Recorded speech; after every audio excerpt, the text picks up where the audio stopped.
Hi friends, आज आपण निसर्गामध्ये मिळणाऱ्या एका रानभाजीची माहिती घेऊया, ज्याचं नाव आहे टाकळा.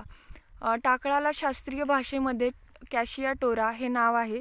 स्थानिक भाषेमध्ये तरोटा, तरवटा, चक्रमर्द अशी नावे आहेत. तरोटा ही पौष्टिक आणि उष्ण आहे, त्यामुळे ती प्रसूतीनंतर स्त्रियांना दिली जाते. तरोट्याची भाजी ही उष्ण आहे, त्यामुळे ती वात आणि कफग्न म्हणून उत्तम कार्य करते. लहान मुलांना जेव्हा दात येतात त्यावेळी जो त्यांना ताप येतो, त्यामध्ये टाकळ्याच्या पानांचा काढा करून दिला जातो. तो अत्यंत उपयोगी आहे. लहान मुलांच्या पोटात जंत होतात त्यावेळी सुद्धा टाकळ्याच्या पानांची भाजी अत्यंत उपयोगी आहे. त्वचा रोगांमध्ये टाकळ्याचा उपयोग केला जातो.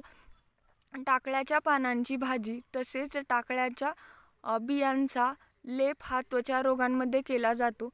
विशेषतः सोरायसिस आणि खरूज यासारख्या रोगांमध्ये टाकळ्याची भाजी ही अत्यंत उपयोगी आहे. तर ही आहे टाकळ्याविषयीची माहिती. तर माझ्या चॅनलला लाईक करा, शेअर करा, कमेंट करा आणि सबस्क्राईब करा. थँक्यू.